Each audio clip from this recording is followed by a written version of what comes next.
Thank you, Your Honor.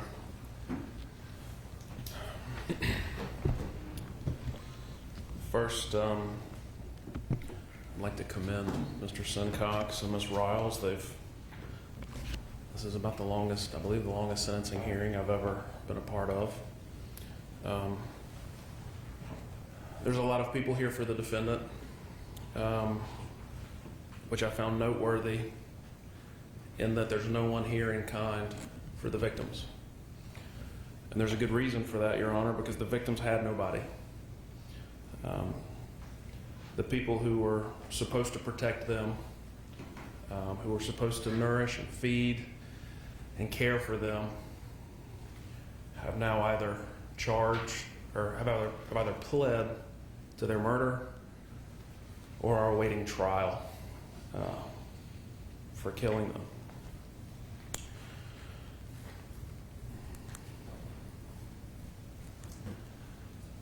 As we went over previously, we've got a number of charges here. Count 1 is murder in the second degree. Our victim is Mary Frances Crocker, who was age 13 at the time of her death. Our maximum sentence there is 10 to 30. Count 4 is first degree cruelty. Same victim, 5 to 20.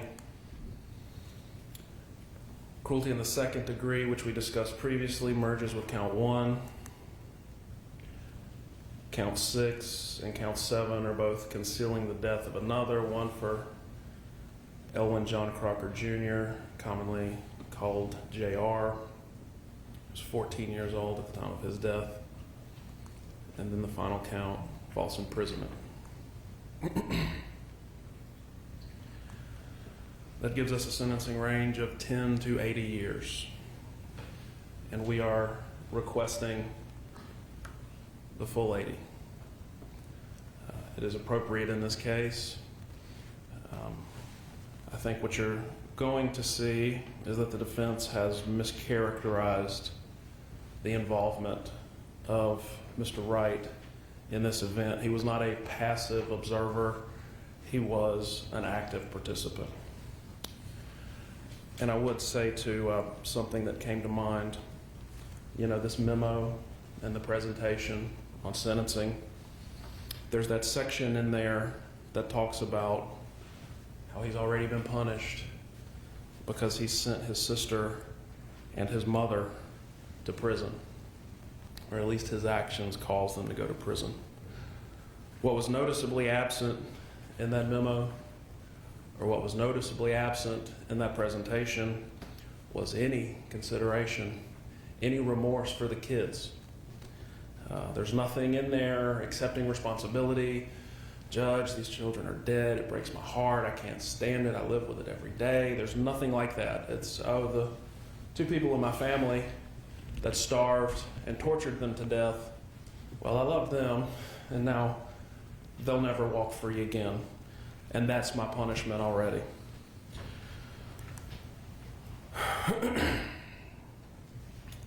This was the best picture we had for these two. JR and Mary.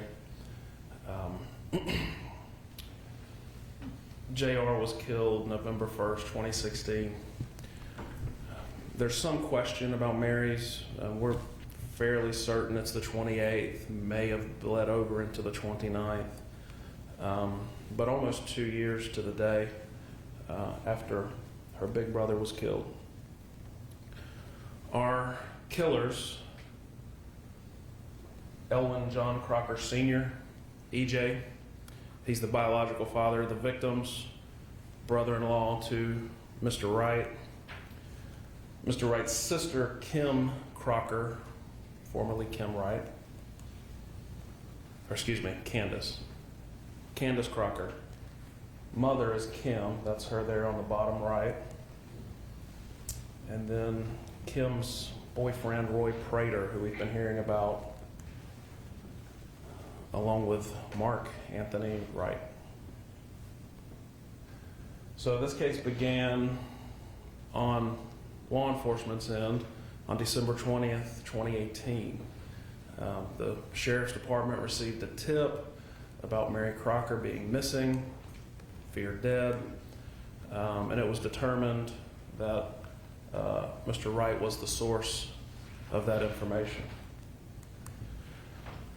According to Mr. Wright, and I know you've heard this already, EJ and Candace were in an argument, and they mentioned in front of him, because they assumed he would not care, that Mary Crocker was dead.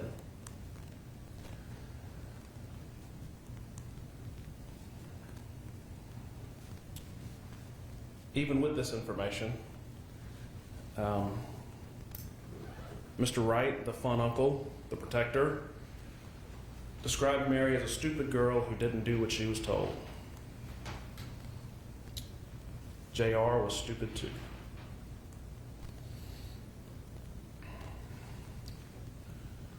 Law enforcement, after investigating, of course, discovered that Mary and JR were dead, and we would ultimately find that they had effectively been tortured to death.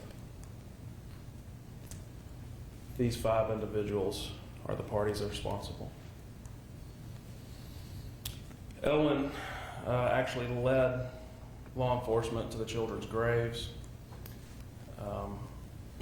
They were buried in, we've been referring to it as Kim Wright's yard, but I think the defense sort of acknowledged that was, Mark was paying the bills.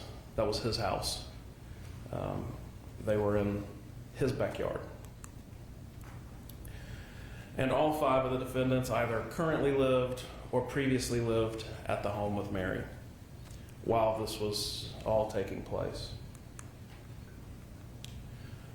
I don't know, this is a very dark video. Hopefully you'll be able to see what's taking place, but this is EJ with the Sheriff's Department showing where the children are buried.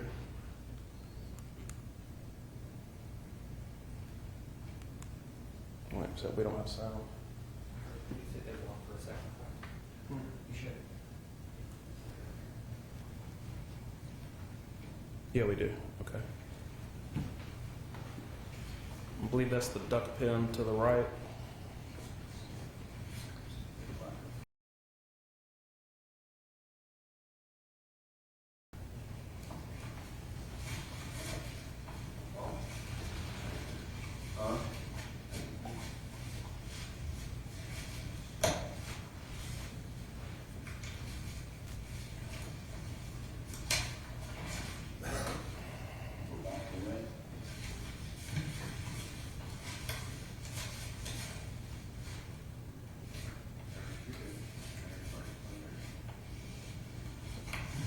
About how far down?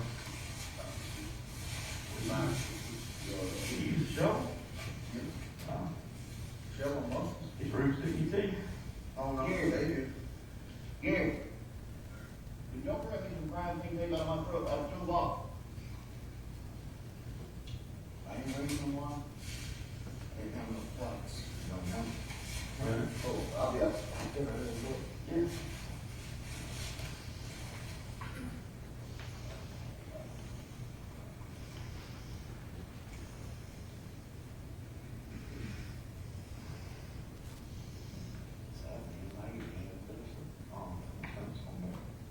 You what? And, life insurance. Yeah. But, I mean, there's nothing I can do with it. Right. Still paying on it too. All right. Yeah, why wouldn't I? Yeah, sure.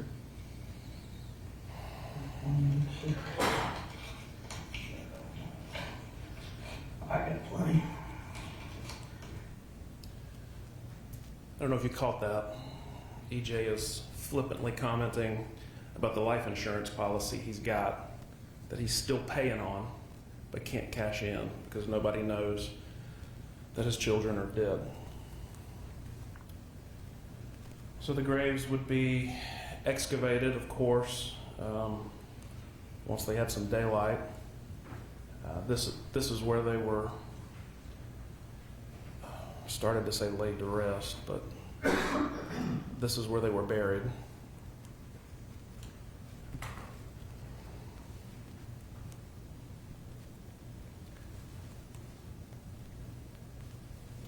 So we've got cement bags down there that were just put down. Looks like water was sprayed over them. Those were on top of the bodies. And then you can see this is Mary, I believe, in a trash bag. Opened it up a little bit, and that's her face. And if you'll notice this orange, scratchy looking sheet, we'll see that again later. So they continue excavating. Same thing, they find JR also in a trash bag. This is the residence on Rosebud Place and the approximate location of the bodies. As I said, JR had been there for over 2 years when they dug them up. Mary had been there just shy of 2 months when they found her. So law enforcement would search the home and interview the occupants. I think something that really struck me as I was reviewing this case was how much they hated these children. And it's really bizarre, as Mr. Simcox mentioned, there's a younger half-brother who is EJ's biological child, but is not biologically related to any of the other 4. And he was more or less treated fine. But for some reason, JR and Mary, as an example, less than a year before Mary was killed, Candace and Kim to each other talking about some gift cards that were given, and one of which was supposed to go to Mary. I took Mary's card out before she saw it and gave the gift card to James, that's younger brother. Kim says, "I see. Wish it taught Mary, but she refuses to learn." Candace, "I know." Kim, "Don't remind her or ask her, but did she do any of her schoolwork?" Candace, "Yes, she did. She just mentioned it." Kim, "Was hoping she would get in trouble." Candace, "Me too. Someone in school must have helped her." Again, they're talking about, at this point, a 12-year-old child. These are her 2 primary caregivers. Same 2. And this gets to the starvation. Candace to Kim, "I tried making Mary's food nasty and it didn't work. She said it tasted good and she wanted more." Kim, "What did you put in it?" Candace to Kim, "First bowl I put rice vinegar. Second," I think she's trying to spell Worcestershire. I suppose her phone didn't have spell check. Kim to Candace, "Use mustard and oil, lots of pepper and salt." Candace to Kim, "Okay." Again, a child. These are 2 adults talking about a child. This is the life these children lived. Kim to Candace, "So does she like it?" Candace, "Yes." Kim, "Damn." Candace, "Yes, she is just that stubborn."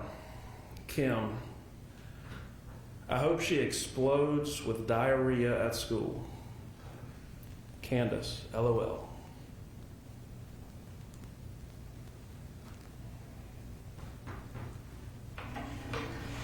This is a video I found just particularly creepy.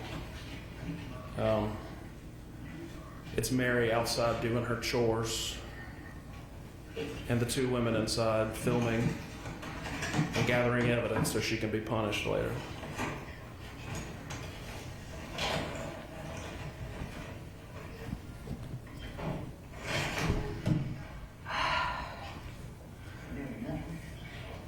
She's doing something, I can't figure out what it is. And I think she heard noises.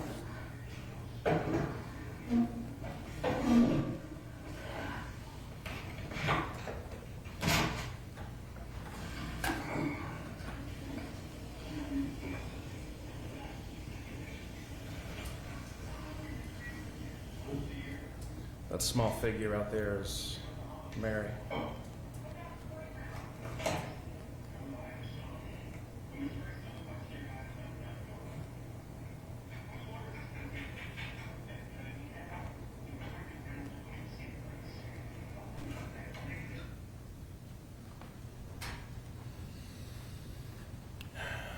They would, of course, also learn that the occupants of the house used starvation as punishment. This is a 13, almost 14-year-old girl. If this was in black and white, where would you think this was from? And if you would, Your Honor, please, directly behind her is the kennel, and there's a sheet over it. If you would just make a mental note of that. And again, media, these photos are not to be published anywhere at any time. April 14th, so roughly 6 months before her death, Candace texts CJ, "I love you." Mary just spoke up, said she wants something to eat. Kim to Candace, "She has been through my cabinets and my pantry." Candace, "I don't know." Kim, "She admits she has." Candace, "Please keep it between you, me, and EJ." Kim, "She admits to being in y'all's room too." And there's a reason that they didn't want Tony to know about this, which we'll get into momentarily. And just so you know, while this child is starving for calories, there is food in those cupboards that she's trying to break into.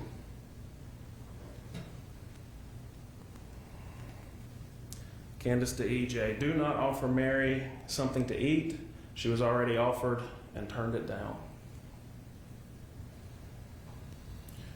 Candace to Kim, "You know how you asked me if there was any candy in the room that I'm staying in? I just found out that EJ had orange Mentos mints that he had said a good bit is missing." Kim, "I knew she was eating something out of there." And I know I keep stopping, but just bear in mind, this is a starving child eating Mentos breath mints for calories. "I know, I just didn't know what. Her daddy is going to have to deal strongly with her." And this will be a theme throughout this. Anytime that there's something wrong, an effect from the starvation, the adults all agree it's her fault.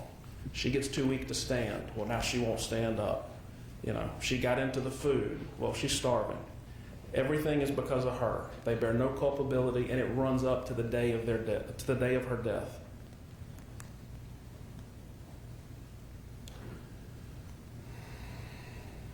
Kim texts Candace, "Mary ate sugar out of Tony's cup of sugar for his coffee.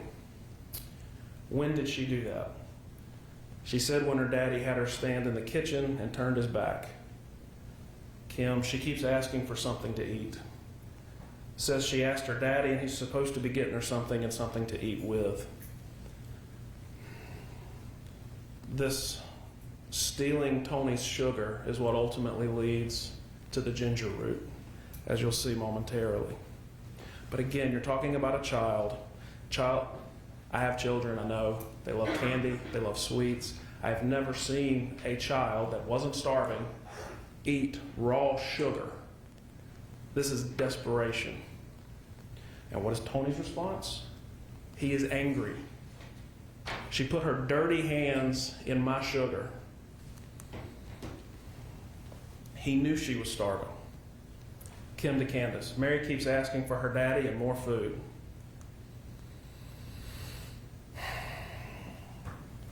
The children were also physically abused. You've seen this picture, and of course, I don't think we noted it at the time, but look at the adults. She's starving. They clearly are not. There is food to go around, and they are depriving it from this child.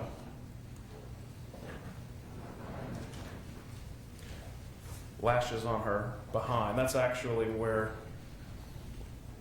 there's a note in the interviews that he was not hitting her in the back. He was hitting her on the rear end with that stereo cable. So here's a picture of what her rear end looks like.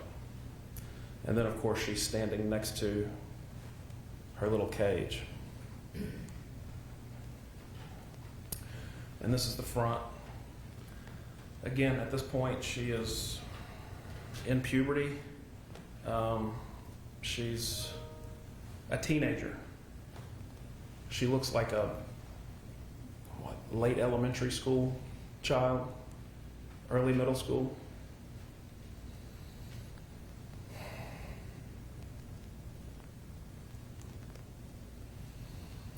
Roy Prater describes the abuse, some of the abuse done to Mary, that include beatings with a belt, beatings with an automotive fan belt, beatings with the infamous speaker wire, burning her body with hot water, spraying hot spicy food seasoning or liquid in her eyes.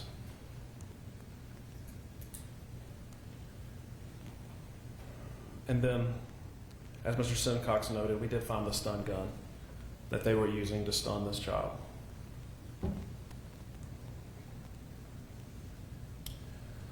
So the ginger root, and this is an interview from Candace, and I couldn't help but notice in Mr. Simcox's statements that he was happy to rely on Candace's interview when it was helpful, but did not like the parts like this. And Your Honor, I know you can read, but just for the record, I'm gonna read this out for the court reporter. So question, and this is a question to Candace. And you're not sure if Tony did, but he would have been aware that she was being tased. Candace, yeah. I know. I just remember my brother was trying to have no part in disciplining Mary at all. The only part I remember him having of disciplining Mary is he came up with the idea of telling my mom that maybe sticking a ginger root up her behind will teach her a lesson. So let's talk about the ginger root for a moment. What lesson? Huh? What lesson would he have been teaching her, Miss Crocker? The lesson that I remember them being upset about, was the fact of her going into the cabinet and taking Tony's stuff that was in the cabinet. It was like coffee stuff that he had, like creamer, and it was mostly the fact of her eating his things, the reason why they were pissed. And he said that because I'm like, what does the ginger root got? What's the deal with that? And he said, if you do that, then it's going to burn. That's not joking. That's not an offhand comment, even though that would be weird. That is, the starving child ate some of my coffee stuff, and this will burn if we stick it in her body.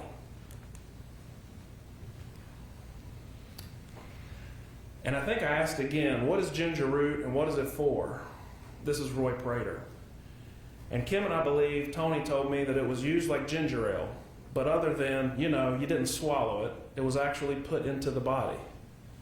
Okay, Tony told you that? I believe so. How was it put into the body, Mr. Prater?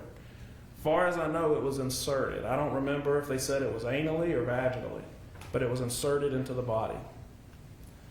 Now, who was that? Once again, it would have been Kim and Tony, as my remembrance is right now.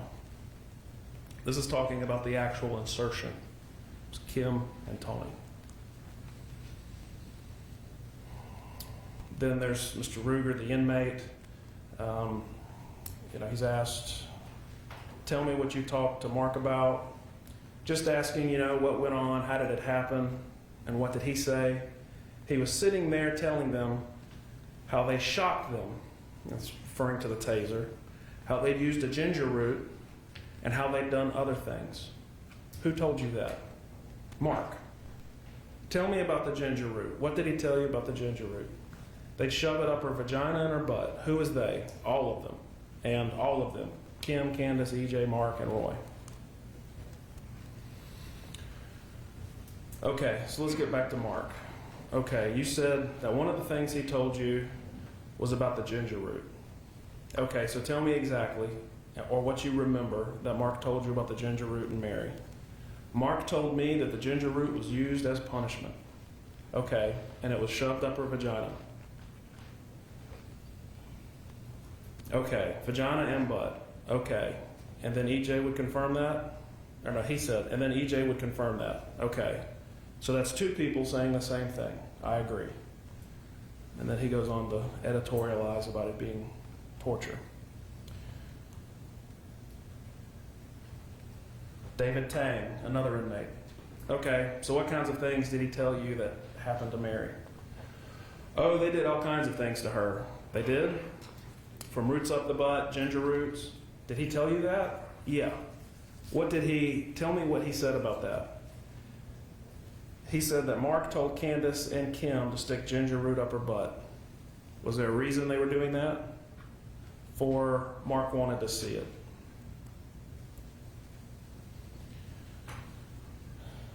He told about the sexual assaults, but sexual assaults on who? The little girl. By who? Mark. Mark? Yeah, when they shoved the ginger root thing up her butt. Because even the inmate recognizes, and they act like there's nothing sexual here. Inserting a foreign object into the child's anus or vagina is sexual assault.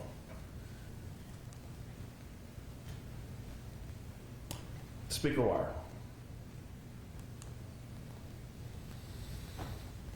Roy Prater. The only thing that I can say for sure that I witnessed was I walked into I guess I was in the bedroom, and I walked into the kitchen, and Tony had Mary, the kitchen, and it's a little choppy, the kitchen, and then there was the little hallway that led to Tony's bedroom, Candace's bedroom, and the bathroom. Mary was in that hallway facing Candace's door, and Tony was standing next to, like, the furnace, and he was hitting her with a speaker wire. Where was he hitting her?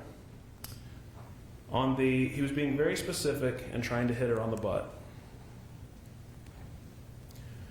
James, the younger brother. Now, I think it was, again, mischaracterized that the only thing of note he said was that he saw Mark Wright digging the hole that they put Mary in.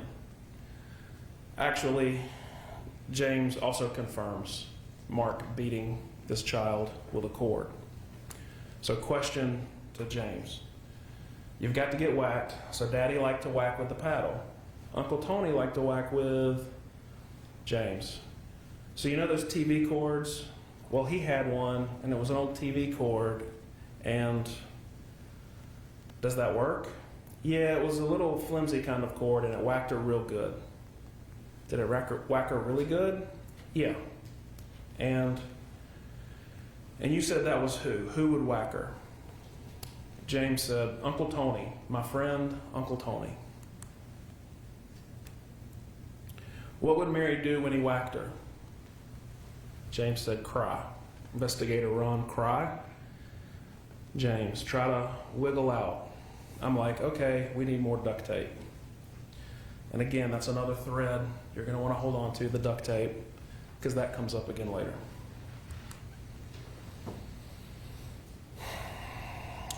Carl Ruger, again, an inmate, speaker wire. He said it was, he gave me a picture. This was Mark, right? Mr. Ruger, yes ma'am, yes sir. He gave me like a visual picture.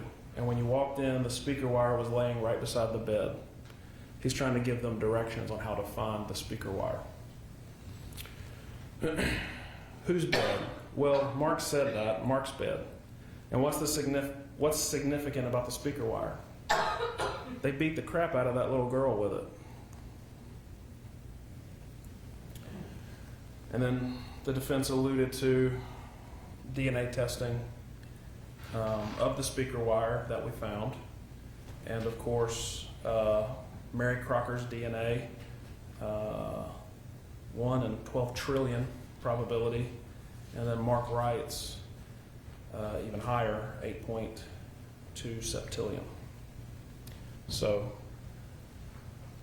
it's hard to imagine an innocent explanation for why both of them would be on the speaker wire that is also alleged to have beat her across her rear end.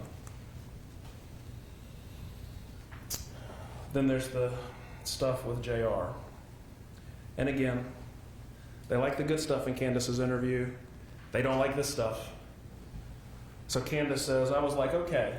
And my brother said, what did he say? This is the incident where he beat JR with his fist. When EJ's hand was broken and he couldn't discipline. And I told him exactly what he said, referring to EJ. And my brother said, okay, that's all I needed to know. And he told JR to go ahead and take his first shot. He said, you want, I remember him saying, you want to be a bully and tease the other kids around and push them around? Bully me. Come hit me. He's like, but you better make your shot a good one. Again, bear in mind, we're talking about an adult man who is having this interaction with a child. JR went to hit him, and he said, is that all you got? Again, the child's blow had no effect on him. I'm going to give you another chance to try, because once I go to swinging, I'm not going to stop. And I know this is Candace talking, and I know when he says that, he means it. And I was already trying to go over there and break it up. And my mom tells me to stay back and move away. Stay out of it. Let him do what he needs to do. Okay. Because I already know how my mama trained my brother. I did not want to see him sit there and beat the living daylights out of JR. So did JR take another swing at him? He took another swing. And then what happened? Then my brother released him and started beating the ever-living daylights out of him. And my brother's not going to stop until my mom says stop. So what did he use to beat him? His hand, his fists, okay? And if you'll remember earlier today, Mr. Carter came back up and he was testifying about when defects came and there was a mark on the boy's face.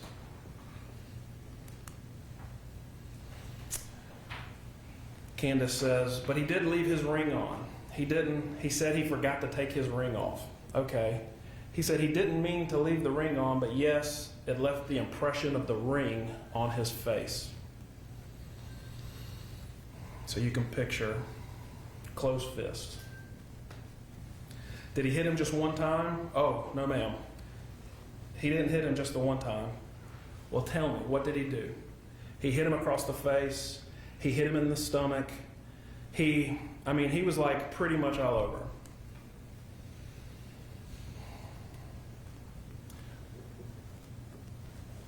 They go on to talk about, I didn't include this in here, how they had to cover up the bruises, couldn't take him school shopping because they were concerned somebody would see it. I go on and I tell EJ and my mom about it, but the other punishment was where my brother would have JR have his hands held up high like this for a period of time to make his arms tire out. Okay? And he wasn't allowed to put them down until he said so. But then it got to where they separated his arms like kind of crucifixion ties. Like you have a rope here coming this way and a rope coming from this way tied to JR's hands. And I can't remember I think his feet too, but I know definitely his hands. Who did that? My brother did it because my mom told him to tie JR up outside. Again, gotta protect Tony. Yeah, he did it, but mom made him do it. So told him to tie JR up outside in the garage. Okay. And so Tony, your brother, would tie JR up. Yes. Well, was he tied to something, or what do you mean?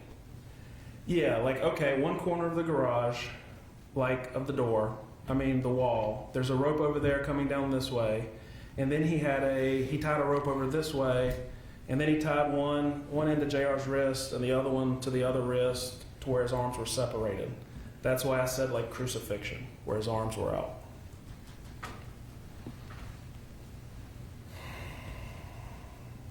And how long do you think he was left like that?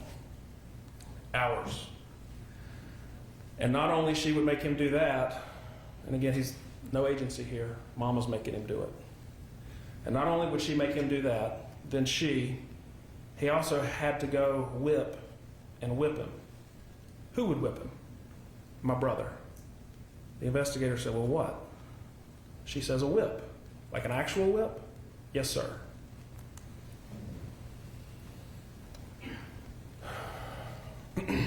Okay, what about when you said Tony would whip him in the garage when he was hanging up? Did the back become injured from the whippings? She nods. And what did that? Did he bleed? Tell me more about that. There was no blood. There was more of like whelps and bruises where you see where there's like, kind of like almost look like slashes. But there was no like broken skin because I mean, I didn't like see like a whole bunch of blood or anything. I didn't scope him completely out or anything, but all I pretty much saw was like what looked like slashes to me where the whip has hit him. And whelps? Yeah, whelps. Now there was a lot of mention of Mary in a dog kennel. There was also mention of JR. My understanding is that those were actually two separate cages. JR was initially in a wire cage, a larger wire cage, and that was at the other residence, I believe. And they would put him in it's kind of hard to describe. It's like a little area where they keep the water heater, and he would try to break out and burrow through the drywall to escape. Mary was kept in the small cage, the small kennel, the plastic kennel that you have already seen. That's it right here in the kitchen. I like this photo because it gives you a bit of scale. You know, this isn't like a golden retriever's dog crate. This is at best a medium-sized dog. You'll also notice the plastic ties on there. That was to keep her from breaking out because that had apparently also been a problem for her.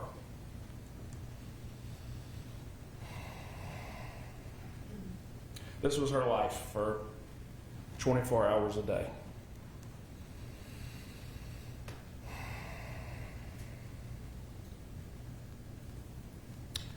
This is her in that same spot. This is when Mr. Breeden said that she was in his direct line of sight. This is directly in the line of sight from his bedroom. If he's laying on his bed, this is what he's looking at. This is about a week before her death. She can't stand, or she can barely stand. She was kept in the kennel for up to 24 hours at a time. As the defense mentioned, Roy Prater described actually picking her up in the crate, putting her in the shower, and then like spraying her down inside the kennel, which I can only imagine how horrifying that would be.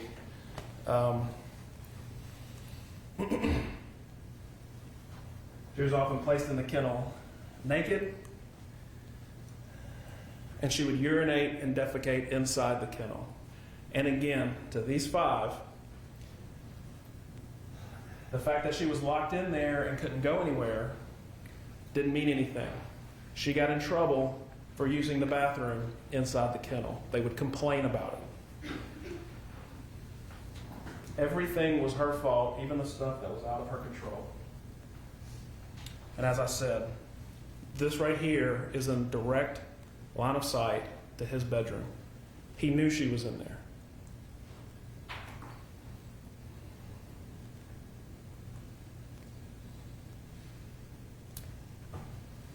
Candace to Kim. Are you able to hear Mary's crying your way? She's apparently upset in the crate, and they can hear her throughout the house. Candace, I have asked her to quiet down. She peed herself. I'm going to let her daddy handle it when he gets here.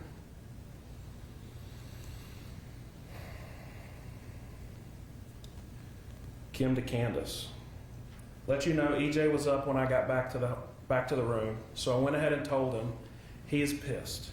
He said if it wasn't for the fact that Tony was asleep and works tomorrow, that he would have beat her, I'm assuming she means to say ass, right away. Candace to Kim. Mom, are you still up? Kim, yes, why? Candace to Kim, can you come here, please? Why? Because we have someone trying to escape. How? If you come see, you can see how. Did you or Roy come into the kitchen earlier? What do you want me to do?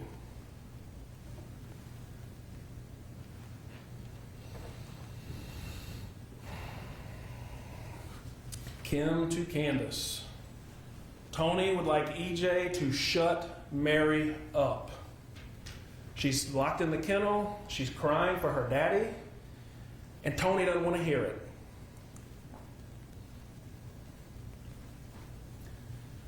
EJ to Candace, and again I point back to that picture where everybody's overweight except Mary. I want something sweet. Mary is demanding water.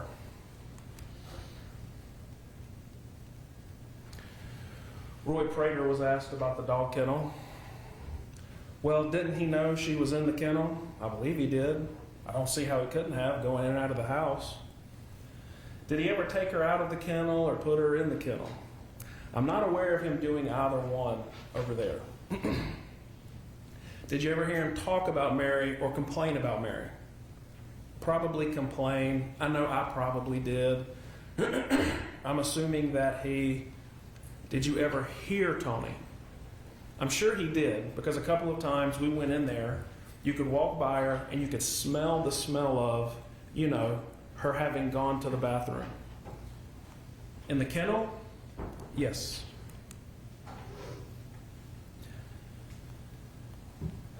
This is Candace talking about the routine. If Mary's schoolwork was done, then she was still in the kennel. If it wasn't done, then I pulled her back out until we got the schoolwork done. By the time 6 o'clock hit, she had to be back in that kennel. She was already to be bathed, fed, and ready for bed in the kennel. Who knew that she was in the kennel? Everybody knew. Did Roy know? Yes. Did Kim know? Yes. Did Tony know? Yes. Of course he knew.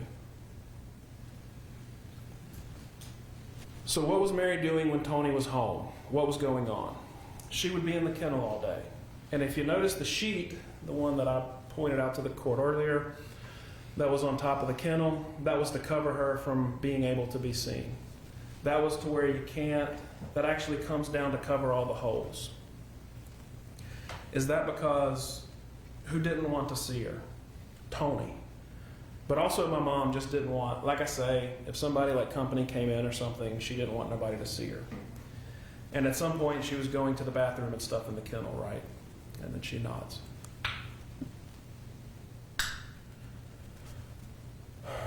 When Roy kept her, I don't know. It was all three of them together, meaning EJ, Tony, and Roy. She was in the kennel. She was or she wasn't? She was. Okay, when you say all three of them, you mean EJ, Tony, and Roy. So when the men had her, she was to stay in the kennel. Because I may go over this message with you, and you saw this message a few minutes ago.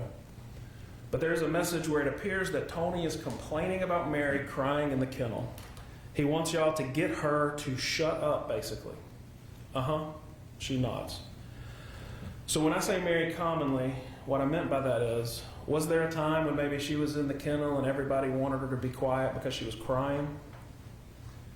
Candace says yes. And did she do that often? Yes. Okay. Because it was more her hollering for her daddy.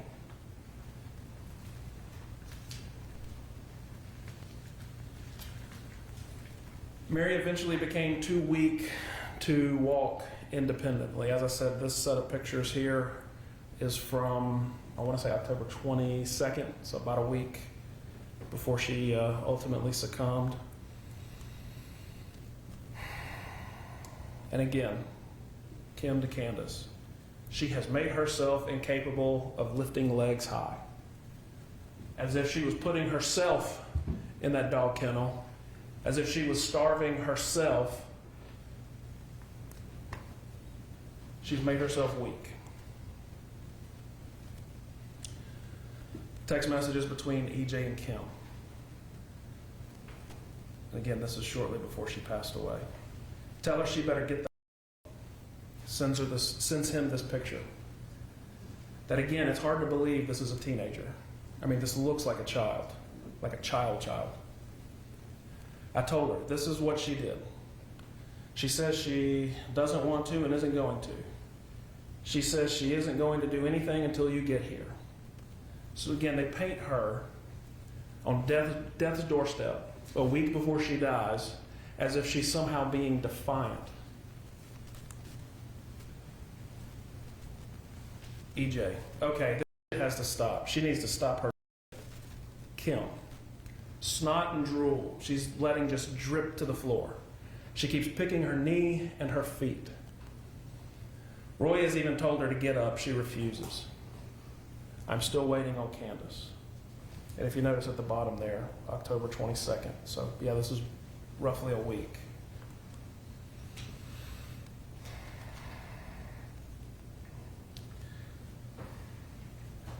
It's kind of stunning. I mean, they text these pictures with like no shame, like it's just normal. 10/22/2018. This is her, looks like attempting to stand up, as they've told her to do. But obviously she can't get all the way upright.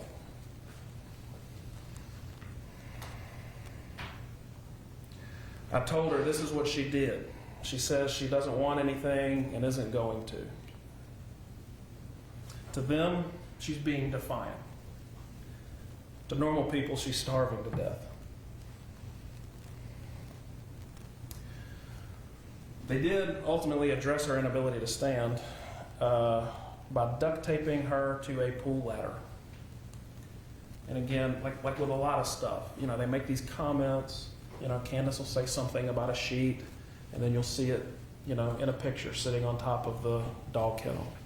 You know, they make a comment about the duct tape, and then sure enough, you find the pool ladder and you find duct tape on it.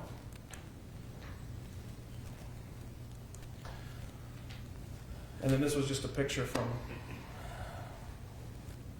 I guess, before she got too bad, when they had her cleaning the pool, and the pool ladder just out there with her. Now, there was some talk about the sexual stuff. Mr. Sincox mentioned that it's, you know, a lot of it's jailhouse talk.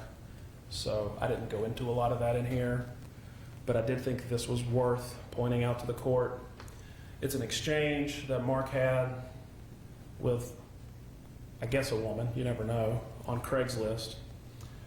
And that person says, taboo goes all the way to a slight rape fetish and lightly incest in some cases, depending. To wit, Mark responds, rape is a nice fantasy. Thought about incest myself, incest many times myself. And if we could just think for a minute back to all this talk about going to church and reading the scripture, and I don't, at least in my Bible study when I was a kid, I don't remember learning anything about this. So the woman, or whoever she is, asks, with anyone you know or just in general? And then goes on to, yeah. Oh, the incest part? My niece. Only one of these 5 people could call Mary their niece. And again, she only lived to be 13. So she is at best a teenager, early teenager, when these messages are sent. These are our 5 murders. Mr. Sincox talked about, you know, I guess my characterizing it as generosity to make this offer. I suggested that I had ulterior motives, concerns about the case. I think based on what you've seen, just this sampling, it's pretty clear we were prepared to go forward. But I did take into account that he was the one that notified law enforcement and got kicked this whole thing off. But Roy, Kim, and Candace get life. EJ, we are going to try, we are going to convict, and we are going to execute. 80 years to a parolable offense is a gift, whether he realizes it or not. Because these two don't get 80 years. They were thrown away like trash in a garbage bag. I couldn't find any normal pictures of JR, but I did find two of Mary looking somewhat normal. I can't imagine what she's experiencing, before this, but at least in a moment, she looks like a normal child. And then this one, ironically, I got off of Elwyn's phone. It's her eating a meal. They turned her into this.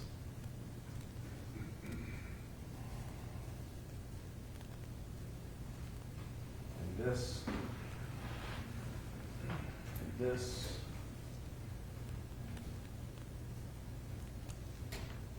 And this. At his house. And this.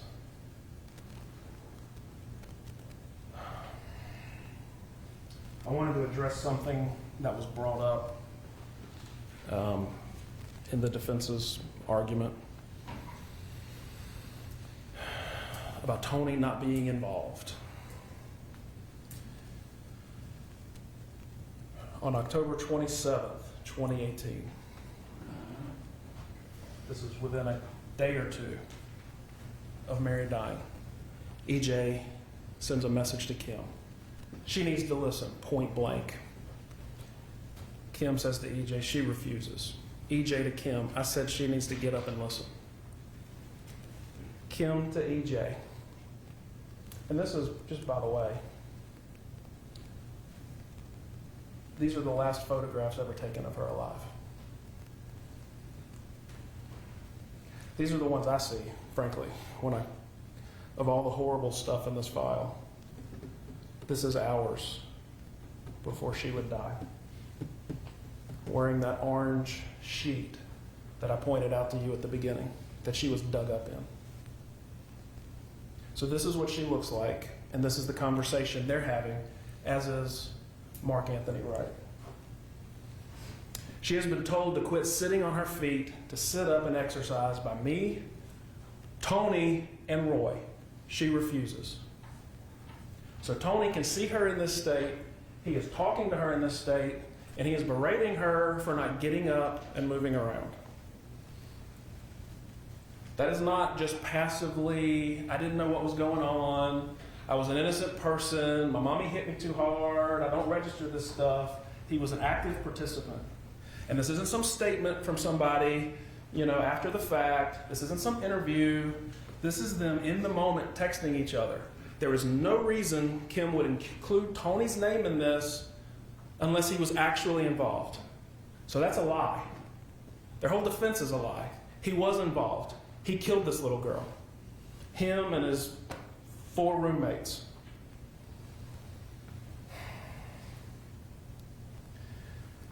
EJ threatens to spank her, of course, when he gets home. And then Kim, she's disrespectful to us. It's hard for me to imagine that she can even speak at this point, but apparently she's disrespectful. Tell her she better straighten her up now. Let her know I am very pissed off at her and she will not like what will happen if she doesn't start doing what is asked of her. Tell her I said to get up now.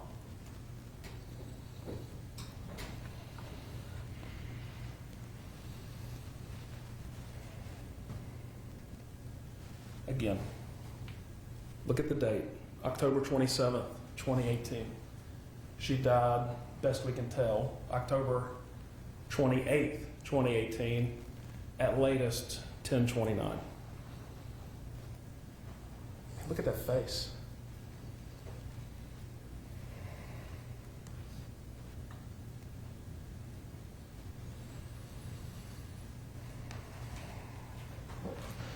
Sitting next to her kennel.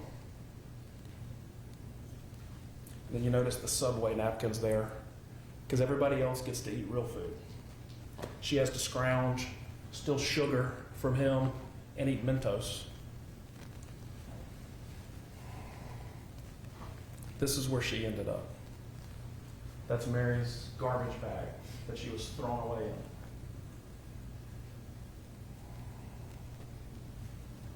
The fetal position. That's the same pajamas from that picture you saw. That's that orange, whatever it is. It's kind of hard to tell, but if you look at the pajamas, she just basically went from that picture on the right to a garbage bag in their backyard.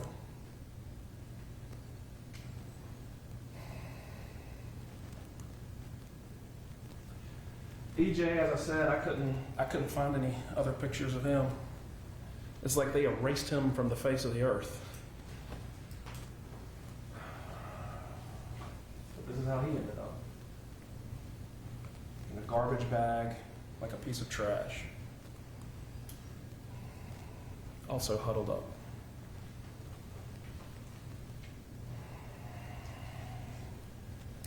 Your Honor, I don't know how anybody can look at this case, look at Mr. Wright's involvement, and think 80 years is anything but a gift. He deserves more, and the fact that he let us know does not absolve him of his participation, of his torture, and of his abuse.